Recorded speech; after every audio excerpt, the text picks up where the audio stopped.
मैं सुशील पासी, अखिल भारतीय कांग्रेस कमेटी का राष्ट्रीय सचिव, बिहार का प्रभारी, बिहार प्रदेश के प्रत्येक जनपद में जा करके जिला कमेटी और प्रखंड की कमेटी, वरिष्ठ कांग्रेस जनों से, प्रदेश की कमेटी के लोगों से और एआईसीसी के मेंबर और पीसीसी के मेंबर से उनसे संवाद कर रहा हूं, संगठन पर चर्चा कर रहा हूं और पूरे बिहार में 243 सीटों पर कांग्रेस को बूथ स्तर तक खड़ा करने के लिए जननायक राहुल गांधी जी ने और राष्ट्रीय अध्यक्ष मल्लिकार्जुन खड़गे जी ने, आदरणीय प्रियंका गांधी जी ने मुझे यहां पर प्रभारी बना करके भेजा है।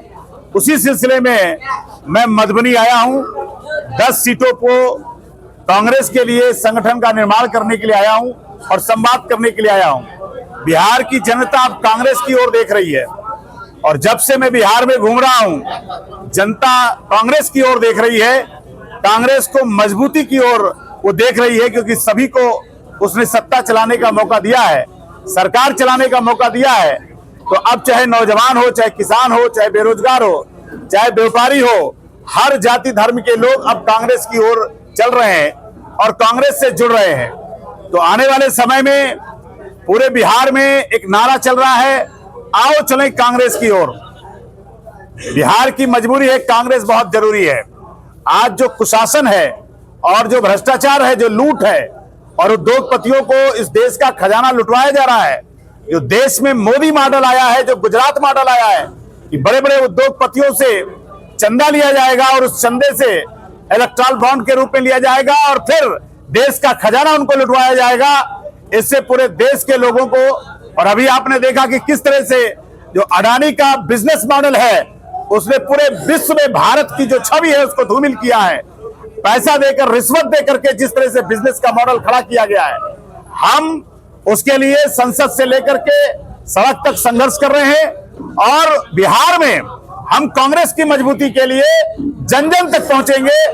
उसके गरीब गुरबा के हक और अधिकारों के लिए, किसान और मजदूर के अधिकारों के लिए हम लोग अपने कांग्रेस के पदाधिकारियों के साथ संघर्ष करेंगे और आने वाले समय में कांग्रेस की सरकार को बनाने के लिए हम लोग दृढ़ संकल्पित हैं और जननायक राहुल गांधी के विचारों को गांव-गांव तक पहुंचाने का काम कर रहे हैं। सर, ऐसा माना जा रहा है कि जब से कांग्रेस इंडिया गठबंधन के नाम पे राजद के साथ रही है, कांग्रेस बढ़ती चली गई है, दूसरी पार्टी बढ़ती चली गई है।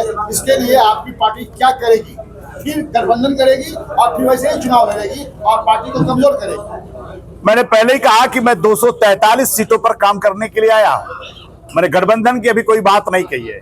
गठबंधन होगा, किन सीटों पर होगा, कितने पर होगा या नहीं होगा, ये हमारा शीर्ष नेतृत्व तैयार करेगा। लेकिन एक प्रभारी होने के नाते मैं 243 सीट पर काम करने के लिए आया हूं और कांग्रेस को नीचे बूथ स्तर से लेकर के हम 243 सीटों पर खड़ा करने के लिए आए हैं और उसके बाद हम सरकार बनाने के लक्ष्य लेकर के आए हैं। तो अब गठबंधन होगा नहीं होगा, कितने पर होगा, ये हमारा शीर्ष नेतृत्व तैयार करेगा, ये हमारा विषय नहीं है।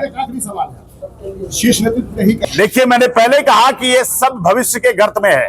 आप जानते हो कि पंजाब में आम आदमी पार्टी से हमारा देश स्तर पर गठबंधन था, लेकिन जब पंजाब की यूनिट ने कहा कि नहीं, कांग्रेस को अपने बलबूते खड़ा होना चाहिए, तो हमारे शीर्ष नेतृत्व ने उसको स्वीकार किया। और आप जानते हो कि पंजाब में हम गठबंधन में होते हुए भी लोकसभा का जब चुनाव हुआ तो वहां आम आदमी पार्टी अलग लड़ती है और कांग्रेस अपने बलबूते लड़ती है। तो मैं फिर कह रहा हूं, बिहार में क्या परिस्थिति बनेगी इसको अभी हम कह पाने में स्थिति में नहीं है। अभी हम 243 सीटों पर कांग्रेस को मजबूत करके कांग्रेस को खड़ा करने के लिए आए हैं, ये मैं आपसे कहने के लिए आया हूं। बिहार में चुनाव हुए 4 विधानसभा सीटों पर महागठबंधन बुरी तरह हार गई। क्या लगता है, कहां कमी रह गई? नहीं, कमी कुछ नहीं है। ये जो उपचुनाव होता है वो सरकार का चुनाव होता है और जितने भी बाई इलेक्शन होते हैं उसमें, अभी आपके बगल में झारखंड में आप देखो, वहां आदिवासी हो चाहे हर जात धर्म के लोगों ने एक तरह से लहर पैदा कर दी, जबकि मोदी मॉडल ने वहां खेला किया है लेकिन वहां नहीं चला है।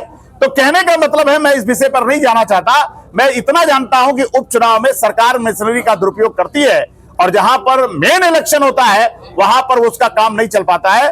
और आने वाले समय में हम इसकी समीक्षा भी करेंगे कि 4 सीटें हम किन परिस्थितियों में हार गए हैं और क्या क्या कारण रहा है, क्या राजनीति रही है, इसकी भी हम समीक्षा करेंगे और अपने सहयोगी दलों के शीर्ष नेताओं से वार्ता करेंगे। किस मुद्दे पर चुनाव लड़ेंगे 2025 का विधानसभा चुनाव? 2025 में जो हमारा चुनाव है वो जो हमारा बिहार का गौरवशाली इतिहास रहा है, हम पहचाने जाते हैं श्रम के लिए, कौशल के लिए, ज्ञान के लिए, और हम फिर से बिहार को उसी स्थिति पे खड़ा करना चाहते हैं।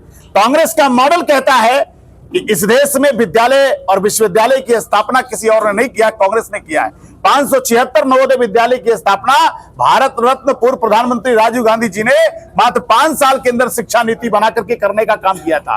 और पूरे देश में जो केंद्रीय विद्यालय आपके खुले हैं वो कांग्रेस का मॉडल है। जितने एम्स खुले हैं, जितने पीजीआई खुले हैं, हमारा मॉडल ये है जिसको कांग्रेस का मॉडल कहते हैं, जिसको हम नेहरू का मॉडल कहते हैं। हम सरकारी फैक्ट्री खोलते थे और सरकारी फैक्ट्री खोल करके लोगों को रोजी रोजगार से जोड़ते थे। लेकिन ये जो सरकार आई है, गुजरात मॉडल की सरकार आई है, वो संविदा पर नौकरी देती है, आउटसोर्सिंग से नौकरी देती है, क्योंकि उसमें आरक्षण को खा जाने का प्रावधान है। हम इस देश में सबको हिस्सेदारी और सबको भागीदारी देना चाहते हैं। तो हमारा जो मॉडल है वो बिहार के लिए भी वही मॉडल है कि हम नेहरू मॉडल को लागू करना चाहते हैं, कांग्रेस का मॉडल लागू करना चाहते हैं। सबको शिक्षा मिले, सबको रोजगार मिले, सबको चिकित्सा मिले और सबको आगे बढ़ने का मौका मिले। विदेश यात्रा की है सबसे ज्यादा और राहुल गांधी जी ने न्याय यात्रा निकाला, तो क्या कौन किसको शिकस्त देगा? भाई मोदी जी तो प्रचार मंत्री, उनको विदेश मंत्री का डिपार्टमेंट संभालना चाहिए, क्योंकि वो विदेश मंत्री उनका कौन है कोई नहीं जानता। क्योंकि आए दिन भारत में अगर आम जनता को किसी चीज की जरूरत होती है तो मुझे लगता है कि देश के प्रधानमंत्री को समय नहीं है, वो संवेदनहीन है। मणिपुर में आपने देखा कि किस तरह से इस देश में हत्या हुई है और मणिपुर जल रहा है, लेकिन इस देश के प्रधानमंत्री को टाइम नहीं है। प्रधानमंत्री जी केवल प्रचार मंत्री के रूप में है, जहां जहां चुनाव होता है वहां ही हमारे प्रधानमंत्री जाते हैं। धन्यवाद।